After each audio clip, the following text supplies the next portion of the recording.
When I was in high school, I thought that boys were just bad. I was like, boys suck, they're mean, they want to prove their manhood is better than my whateverhood. And I think in a lot of ways that actually delayed my transition because I didn't want to accept my own boyhood because I aligned boy and manhood with toxic behaviors. Then I stepped onto a men's team, right? I walked into a men's locker room filled with only other cis men, but I watched them interact and I realized that as they did, they were vying for each other's attention. That toxic masculinity performs for nobody but other men.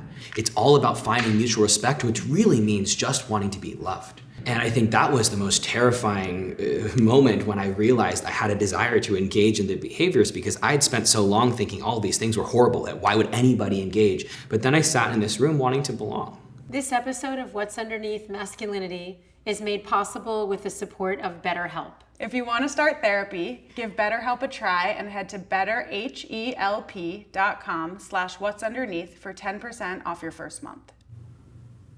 So can you talk about what your style says about you? I would say that I'm very utilitarian. I've never been particularly focused on style. Nobody would call me like a fashionista. My mom also is I think similar. She's also very utilitarian. So the reason this is relevant is she didn't force me to wear really girly clothing. I just wore a lot of boys' clothes and I loved that because it was part of, I think, expressing myself in a gendered manner that felt aligned with me. I was very adamant that I was a tomboy. The word that I had was tomboy. Everybody called me a tomboy. Everybody said Schuyler's a tomboy, and so I said I'm a tomboy. I was aware that my gender was important in my life and that it was different from how other people experienced their gender, but I didn't have the word transgender. The first time I cut my hair, my mom took me to get my hair cut short. I had long flowing hair and she was like, do you want to get a short haircut? I was like, sure, yes, of course, I'd love that.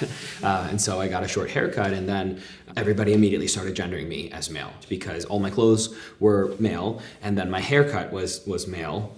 And I think there was this excitement of that, but then I also felt like a fraud because I didn't know that I was actually able to say I am a boy. I thought there was something wrong with this sort of discrepancy. And when my peers, my teachers, and my parents saw me being gendered quote, incorrectly at the time, so he, him pronouns for me, or thought that I was my parents' son, everybody was very upset. They'd be like, no, this is my daughter, right? They get really intense about it. Nobody intended for that, right? I have a lot of empathy for, and no anger that my mom corrected people in the ways that she should. She thought she was like protecting my girlhood, and saying girls can have short hair, girls can wear boys' clothes, and totally. But it sent me the message that something was wrong with being a boy, essentially, or wanting to be a boy.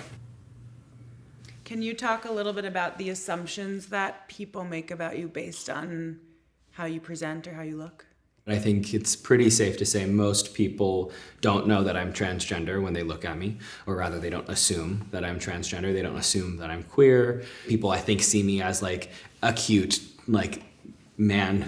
child boy, I don't know. And my assumption is that they're assuming that I'm young, that I'm maybe naive. I think I have soft features. I also am Asian, and I think there's a meekness associated with Asian men. I'm not tall, I don't look threatening, I'm not big. Asian men are consistently accused of not being man enough, right? And being too soft. And trans men are also, because we are so closely associated with womanhood, we've got two pretty strong stereotypes of lesser masculinity, right? Or even just not masculinity that are assigned to me that can cause certain people, I think especially women, to treat me with kindness and softness, and then can also have men treat me with a lot of harshness because they see me as not man enough, and that's a great way to push me down and pull themselves up, right? For a long time, when I was first transitioning, my goal was to be a man. And I wanted to look in the mirror and see that man. I wanted people to see that man. And one of the things I found over the years is that actually that initial declaration was that I think I wanted to be a cis man. I wanted people to see me not as trans. I wanted people to see me in this bucket of normal man. That desire has not stayed put in the same way. It's morphed. I want to be seen as myself, and myself isn't cisgender. Myself is transgender. And I think that when people don't see my transness or my queerness, there's a lot of my history that's quickly erased. And that feels painful, that feels difficult, it feels grief-stricken. and it's somehow exactly what I had been searching for at the same time. And there's a duality there that just is. Because my trans and queer identities are not often seen, I am perceived as a cisgender man. And what happens in that moment is I have male privilege. And when I have male privilege, I also have the power of the patriarchy that I can wield in a moment. And the first time I remember noticing this, I was walking home and there was somebody in front of me walking as well. And this person kept on looking back at me. And so I kept looking back too. I was like, who's behind me? What's somebody following us? Like, what's going on? And then I realized that this person, who was likely a woman, was looking at me consistently because it looked like I was following her. And in that moment, I had this panic where I was like, oh my God, I'm being that man that I would never want to be. And then I was angry because I was like, how dare somebody see me as, this person who could perpetuate the patriarchy. I walked the world in a woman's shoes for 18 years and now somebody's afraid of me. And then I felt sad. Because it doesn't matter what she knows about me. It doesn't matter who I've been. It matters that this is the power of the patriarchy that I now have the privilege and the responsibility of holding. I was the victim of misogyny. Now I'm expected to be an accomplice in it. Can you take off your jacket? Can you talk about the biggest insecurity that you are working on overcoming or have overcome recently? I think for the longest time in my childhood, I was afraid that I was some sort of imposter. I wasn't who I said I was in many, many different iterations. I think some of that was gender. I didn't feel like I was a girl. And so saying that I was a girl was really hard, but then I didn't feel like I was allowed to say I'm a boy. And especially somebody who's played sports for a long time, being in locker rooms, I think being in the girls' locker room was really hard because I didn't feel that I belonged there and people would reinforce that, right? I looked like a boy to a lot of people. And so they'd yell at me, they'd harass me, they'd ask me to leave. And so but I didn't have anywhere else to go. I didn't know that I could, I didn't know I could ask to go to the boys' bathroom, nor do I think people would have let me if I'd asked, And so I used the girls' bathroom and I didn't belong there. But then when I was there and people were like, you're a boy, I had to say, no, I'm a girl. And I had to defend this identity that didn't feel like mine either. And I just was sick of it. I just need to find a way that I don't get this feeling in bathrooms, that I don't feel like I have to sneak into the women's bathroom, that I don't feel scared of having to pee, that I can just live my life without everybody having an opinion about my gender. And so I thought, if I change, if I become this girl that, everybody wants me to be and says that I am, maybe it will be better. And so I did. I stopped getting my hair cut short. The next time we went shopping for clothes, we got girls' clothes, like I bought skinny jeans and like a tighter camisole top, whatever I thought I was supposed to wear. I think I thought that doing that would make me feel better. It would make me feel like I belonged. It would make me feel like other people valued me. It would make me feel like I didn't have to constantly be hiding. But the more I did that, the girlier I presented myself, the more I felt like I was hiding. I had recently realized that I liked women, I liked girls, so I thought I was gay at the time. I thought, okay, that's why I'm so off, right? That's the thing. But I really didn't want anybody at swimming to figure it out. Everybody was very homophobic. There's a lot of racist remarks. There's a lot of calling people the F word, a lot of not great environment there. So I refused to tell anybody. I think I was treated with respect because I was fast, right? I could keep up with the fast girls. In fact, I trained often with the boys. And so I think I learned that the ways that I could belong were about how I performed. And so in swimming in high school, I leaned very deeply into performing well in swimming being my whole identity in many ways. The thing that sort of broke everything for me was in junior year, August 24th of 2012, I broke my back. And I feel like everything just sort of exploded for me then. I wasn't engaging with people socially, I wasn't acting with swimming, and that was a huge way I had coped at the time. My identity surrounding swimming felt like it was gone, and my mental health just tanked. I began struggling with an eating disorder, with some self-harm tendencies. I really began to struggle because I just didn't know what to do with myself without swimming. I performed very well that the following year. I swam faster than I ever swum before when I came back from breaking my back. Got my Harvard acceptance letter in September of my senior year, and then everything fell apart again. And so much of my senior spring was in and out of, again, the hospital, in and out of a lot of suicidality. And my mom was like, we have to change something. Like, you're not getting better, you're only getting worse. You need to go to a residential treatment center, rehab, right? They wanted to actually send me before I graduated, and I made a deal with them. I was like, I will be safe. I promise I will be safe. Let me graduate from high school, and then I'll go. Graduation was on June 8th. On June 9th, I woke up at 7 in the morning and flew to treatment. And so what like started to come out of You have the healing process, basically. yeah.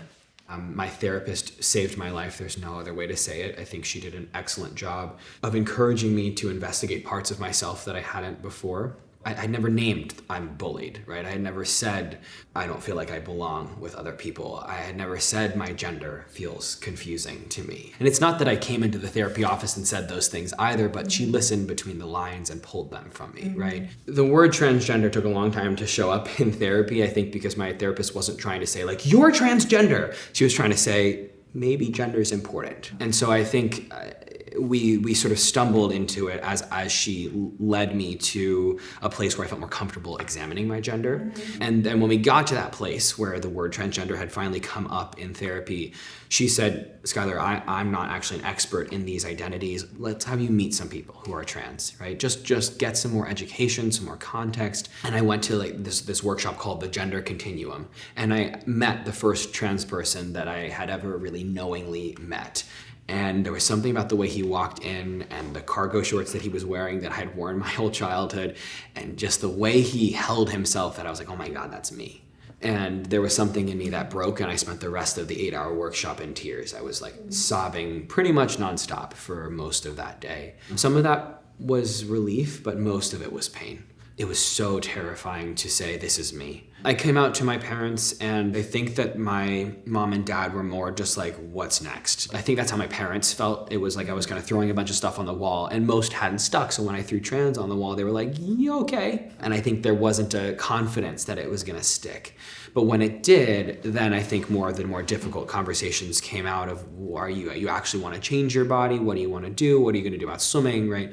I think they became much more nervous about how I was going to carry forwards with that identity, and what did that identity mean about what I wanted to do with my body. I wanted to get top surgery. I was very clear about that. To me, there wasn't a question. It was, oh my God, this is something I can do. Absolutely, I want it.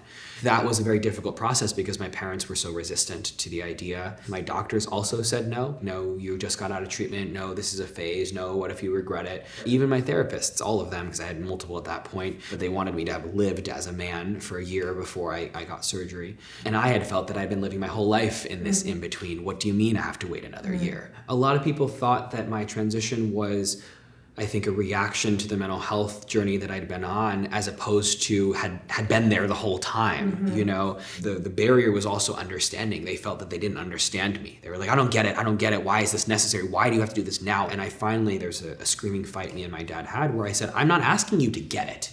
I actually don't care if you understand or not. You need to just trust me because I get it. I got surgery in March of 2015. My dad came with me, actually, to surgery. I went to this surgery center that had been in practice for several years, serving trans people, specifically going through surgery, and he was the first dad that had ever come with his trans son to that center. We know you're really gripped by the story you're hearing, but we just wanted to interrupt this episode very quickly to tell you a little bit about our incredible sponsor, BetterHelp. So Lils, how do you feel about therapy? I don't know what I would do without therapy. I'm so grateful. I recognize that it's a privilege to have access to therapy, and not everyone does, but thanks to companies like BetterHelp that are offering it at a more affordable rate, I think it's helping revolutionize the space and create way more opportunities for people to access healing, and it's incredible. If you're thinking of starting therapy, we really recommend that you give BetterHelp a try. It's entirely online, and it's designed to be super convenient and flexible to suit your schedule. All you have to do is fill out a brief questionnaire online, and you'll get matched with a licensed professional therapist, and you can switch therapists at any time for any reason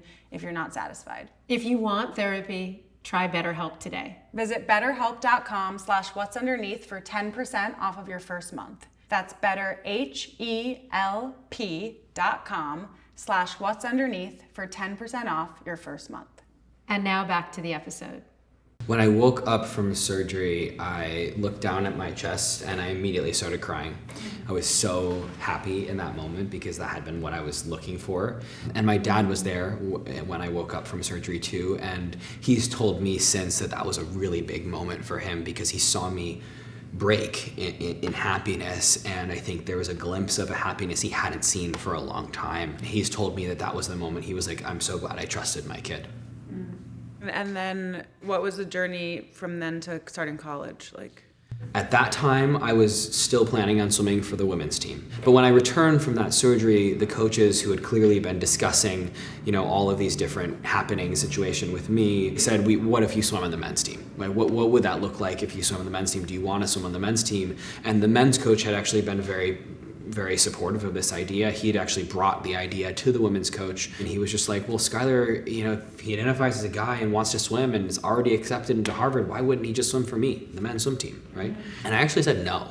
When I first sat me down, I said no. I said I want to stay on the women's team. But you have to remember that I had been working my whole life to be very good at women's swimming, and swimming in the men's team would be instantly getting rid of all of the success that I had been working for in the women's category. It would mean starting over again in the men's category and walking into a men's locker room, having been, objectified by all the male swimmers on my swim team in high school. It was terrifying. And then there was a very pivotal moment when I talked to the women's coach. She was the one guiding me through the process. She pulled me into her office after Visitas, after that weekend, and she said, Schuyler, you know what you want. And the reality is you're standing at the edge of a cliff and you just need to do this. You need to jump. You need to take that risk. We're here. You're gonna be fine. There was so much gender euphoria in being able to wear my Speedo, my small, men's swimsuit for the first time. There were so many moments with my teammates where I felt just like myself, and I was just able to just be me and just be. I think there were so many important healing moments for me of being included with the guys and having fun with them. And I think those were really important moments in my life because I hadn't felt that kind of weightlessness. I always say that my experience on the men's team was life-saving, life-giving, grief-stricken, and the best and worst thing in many ways, right? I think there were parts that were the worst parts of my life in moments when I felt like I didn't belong. There was an early moment on the team where somebody said something that basically told a misogynistic joke. He said, what's the difference between jelly and jam? I can't jelly my dick down your throat. And I didn't know what to do because I felt that if I didn't laugh, that it was a ticket out the door. It was me not belonging, right? But if I stayed, I was violating everything I felt that I valued about myself. And I felt so conflicted, so I walked away. And actually this guy came after me and was like, well, what's wrong? Are you okay? I tried to explain to him that why I was upset. And he was, oh, you don't understand the joke. And he wanted to explain it to me. I said, no, it's not that I don't understand the joke. I get it. But well, what if somebody said this joke specifically about your mother? Would you be okay with that? He's like, no, absolutely not. I'd probably beat the guy up. Okay, well, what if it was your sister? Same response. Oh, why does a woman have to be your mother or your sister to earn that kind of respect? And he really sat, to his credit, really sat and thought about it. He was like, gosh, you're right. Now I have this space because I'm not the victim of it in the same way. And so I feel that I have a responsibility to have these conversations in a way that holds that other man through whatever pain he's experiencing when he's called in. Because what he's really hearing when I say don't say that is your ticket to belonging is invalid. So I think there's a real pain that exists for people in that moment that I've watched sort of like crumble. And then the question is, okay, now what? What do I do? What do we do with men who are told they cannot use the behaviors they've used for centuries, for millennia, to belong? So there was a really important moment for me that happened there, which was I trusted him. And he actually trusted me to have this conversation in that moment. But my takeaway is that if I can call somebody in, if I can not yell at them in a space, if I can get a moment where I can actually talk to somebody and connect about an experience, there's actually real change to be had. So many of us lean deeper into being able to be emotionally intimate with each other. And that's the solution, in my opinion. And men have to be able to be emotionally intimate with each other. And we all have a responsibility to invite boys specifically to have a full range of emotions. Because when we don't, we are causing young boys to curb their own humanity. And when your humanity is curbed, you curb the humanity of other people. What does that look like? Violence. War. Can you take off your belt? What is your favorite part of your body? I have loved my chest scar. My chest scar is a really, really important part of my body. It's my story, my history written in bold across my chest. I've had so many people give me unsolicited advice about the scars over the years. You should put vitamin E oil on it to make it go down. You can get surgery and lasers can make it look less red. You can do this and that and the other. Never have I ever solicited this because I've never wanted to change. I don't want it to fade. And I'm very grateful for all of the power it reminds me that I have and that my body has. I didn't have very strong bottom dysphoria. That's what we call it, the word genital dysphoria. There's definitely an external pressure of my Speedo fits me flat, right? Whereas for men who have a penis, it would not be as flat, right? I worked very hard to feel comfortable in my Speedo without it having anything in it other than me.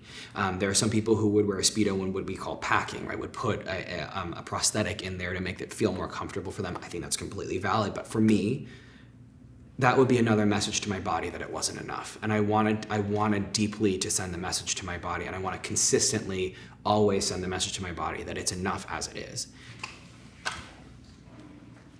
And last question, what does it mean to you to be man enough? I think the only sort of soundbite answer that I could give is that being man enough means I feel confident and I feel enough. But I also don't like the concept of enoughness. I think when we try to measure ourselves by this is enough, then we are already measuring our humanity, and I don't think that can be measured. So being man enough is something that's unattainable. I think it's something that we create in society to say some people belong in the man category and some people don't. Some people are worthy and some people are not. And I think that way of organizing humans is inhumane.